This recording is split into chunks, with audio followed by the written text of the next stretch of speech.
السلام علیکم ورحمۃ اللہ وبرکاتہ۔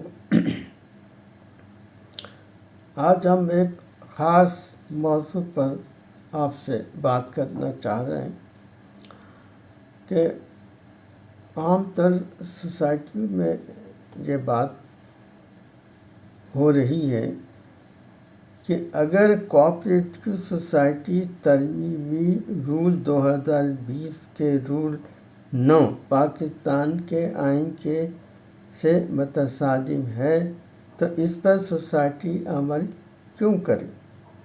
ایک سوال۔ اچھا، دوسرا سوال یہ ہے کہ رول 9 کو کچھ سوسائٹیوں نے کورٹ میں چیلنج کیا تھا، تو کورٹ نے ان کو اسٹے آرڈر دے دیا۔ تو اس کا مطلب یہ ہے کہ یہ رول 9 اس تک استعمال نہیں کر سکتے جب تک کہ فائنل آرڈر نہ آ جائے۔ لیکن ڈپارٹمنٹ رجسٹرار آفس جو ہے وہ اس پہ پابندی نہیں کر رہا۔ وہ کہتا ہے کہ ہمیں تو کوئی نہ نوٹس ملا، نہ ہمیں کوئی اطلاع ملی، نہ ہمیں کوئی فیصلہ ملا، لہٰذا ہم اس پر عمل کرتے رہیں گے۔ تو اب اس سے جو ہے ایک عجیب کشمکش پیدا ہو گئی کہ یہ کیسا قانون ہے؟ اگر اسٹے دے دیا ہے تو وہ پورے سندھ پہ لاگو ہونا چاہیے، یہ تو صرف ایک سوسائٹی پر کیوں ہے؟ تو اس کا میں نے مختصر جواب جو ہے وہ حاصل کرنے کی کوشش کی ہے، جو آپ کی خدمت میں پیش کر رہا ہوں۔ اور میں نے آپ سے بارہا گزارش کی ہے کہ آپ میری ویڈیوز کو لائک کیجیے تاکہ زیادہ سے زیادہ لوگ دیکھ سکیں، اور اس کو سبسکرائب بھی کیجیے۔ لیکن میں نے دیکھا ہے کہ 100 لوگ اس کو دیکھ رہے ہیں، پڑھ رہے ہیں، سوال بھی کرتے ہیں، لیکن نہ اس کو لائک کرتے ہیں نہ سبسکرائب کرتے ہیں۔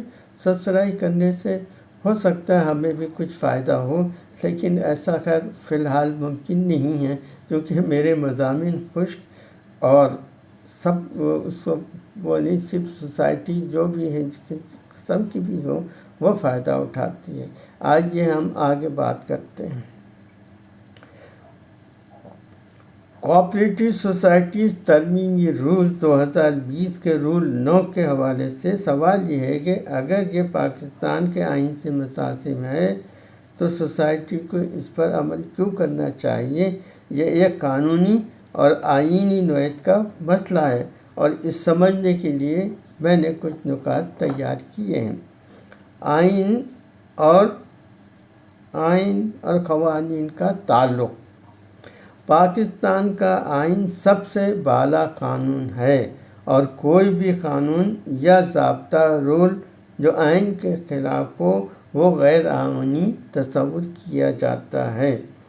آئین کے آرٹیکل 8 کے تحت اگر کوئی قانون یا حکومتی ضابطہ شہریوں کے بنیادی حقوق کے خلاف ہو تو وہ قانون کالعدم قرار دیا جا سکتا ہے۔ نمبر 2، رول 9 اور آئین کے درمیان تصادم۔ اگر کوآپریٹو سوسائٹی ترمیمی رول 2020 کا رول 9 آئین کی کسی سیکشن سے متصادم ہے تو یہ قانونی طور پر چیلنج کیا جا سکتا ہے۔ مثال کے طور پر اگر یہ رول کسی آئینی حق جیسے کہ اظہار رائے کی آزادی، حق کے ملکیت یا قانونی تحفظ کو متاثر کر رہا ہے تو اسے عدالت میں چیلنج کیا جا سکتا ہے۔ عدالتی عمل۔ اگر کسی فرد یا سوسائٹی کو لگتا ہے کہ وہ رول 9 سے متصادم ہے تو عدالت سے رجوع کر سکتے ہیں۔ عدالت اس بات کا جائزہ لے گی کہ آیا یہ رول آئینی حقوق کی خلاف ورزی کرتا ہے یا نہیں کرتا۔ اگر عدالت فیصلہ کرتی ہے کہ یہ رول آئین کے خلاف ہے تو عدالت اس کو کالعدم قرار بھی دے سکتی ہے۔ قانون کی عمل داری۔ جب تک عدالت کسی قانون یا ضابطے کا کالعدم قرار نہیں دیتی، اس پر عمل کرنا قانونی طور پر ضروری ہوتا ہے، چاہے متنازعہ کیوں نہ ہو۔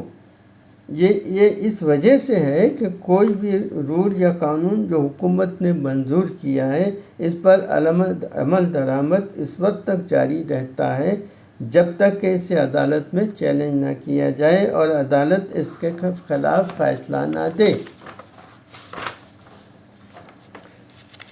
حکومتی اور سوسائٹی کی ذمہ داری۔ کوآپریٹو سوسائٹیز کو حکومتی قوانین اور ضوابط کی پابندی کرنی چاہیے جب تک کہ عدالت یا کوئی متعلقہ اتھارٹی انہیں غیر آئینی یا غیر قانونی قرار دے۔ اگر سوسائٹی کو لگتا ہے کہ رول 9 منصفانہ یا غیر آئینی ہے تو انہیں قانونی طریقے سے اس کا دفاع کرنا چاہیے۔ اگر رول 9 پاکستان کے آئین سے متاثر ہے تو سوسائٹی کو عدالت کو رجوع کرنا چاہیے تاکہ وہ اس قانون کو چیلنج کر سکیں۔ عدالت کے فیصلے تک قانونی طور پر سوسائٹی کو ان ضوابط کی پابندی کرنا ہوگی۔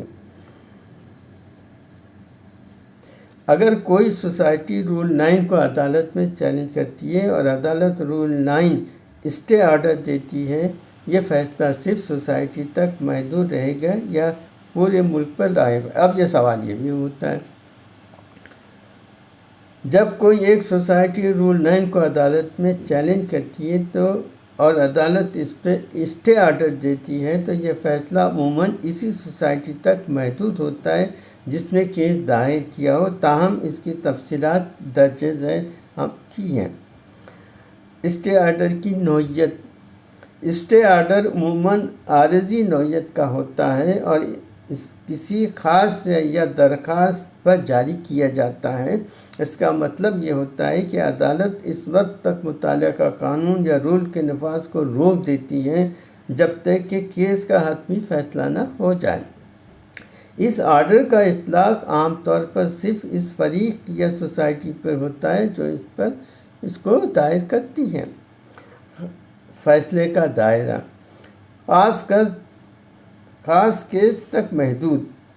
اگر عدالت ایک مخصوص سوسائٹی کے حق میں اسٹے آرڈر دیتی ہے تو اس کا اطلاق صرف اسی سوسائٹی پر ہوتا ہے اور دیگر سوسائٹیاں افراد اس سے براہ راست مستفید نہیں ہو سکتے۔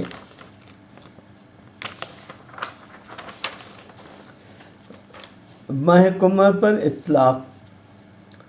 اس فیصلے کا اطلاق پورے محکمے یا دیگر سوسائٹیوں پر اس وقت تک نہیں ہوتا جب تک کہ وہ خود اس قانون یا رول کے خلاف عدالت میں نہیں جاتے، اسی قسم کا حکم نامہ حاصل نہیں کرتے۔ پریسیڈنٹ نظیر کا اثر۔ حالانکہ اسٹے آرڈر ایک خاص کیس تک محدود ہوتا ہے، لیکن عدالت کیس کا حتمی فیصلہ دیتی تھی اور فیصلہ آئینی یا قانونی معاملات سے متعلق ہوتا ہے تو یہ فیصلہ نظیر بن سکتا ہے۔ اس کا مطلب یہ ہے کہ دیگر سوسائٹی یا افراد پر بھی اسی بنیاد پر عدالت میں کیس دائر کر سکتے ہیں اور امکان ہے کہ عدالت اسی نوعیت کا فیصلہ دیگر سوسائٹیز پر کو دے دے۔ Regulator authority. اگر ایک عدالت رول 9 کے خلاف فیصلہ دیتی ہے اور اسے غیر آئینی یا غیر قانونی قرار دیتی ہے تو یہ فیصلہ اس قانون کو باطل کرنے کے مترادف ہو سکتا ہے۔ اس صورت میں اس کا اطلاق پورے محکمے اور دیگر سوسائٹیوں پر بھی ہو سکتا ہے، لیکن اس کے لیے حتمی فیصلہ ہونا محض اسٹے آرڈر کافی نہیں۔ یہ اسٹے آرڈر عموماً اس سوسائٹی تک محدود ہوتا ہے جو کیس دائر کرتی ہے۔ دیگر سوسائٹی یا فریقین کو اسی نوعیت کا ریلیف حاصل کرنے کے لیے عدالت سے رجوع کرنا پڑے گا۔ تاہم اگر عدالت حتمی فیصلہ دیتی ہے اور رول 9 کو غیر آئینی یا غیر قانونی قرار دیتی ہے تو اس کا اثر دیگر سوسائٹیوں اور محکمہ پر بھی ہو سکتا ہے۔ میں سمجھتا ہوں کہ اس کے بعد بات واضح ہو جانی چاہیے۔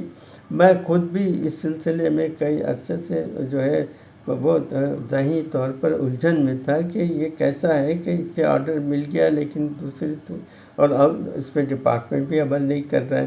تو اب اس کے بارے میں جو میں نے تفصیلات جمع کی تھیں وہ آپ کے سامنے پیش کرتی ہوں گے۔ اگر اس میں کوئی میں کہنے میں میرے کوئی غلطی یا کوئی بات ہو تو آپ میری اصلاح کر سکتے ہیں، مجھے کمنٹس کر سکتے ہیں۔ تو انشاءاللہ میری کوشش یہ ہے کہ ہر کسی کو فائدہ پہنچے اور نقصان سے بچائے۔ تو اللہ تعالیٰ سے میری دعا ہے آپ سب کو جو ہے وہ نیک ہدایت دے اور خوش رکھے، آمین۔ السلام علیکم رحمۃ اللہ وبرکاتہ۔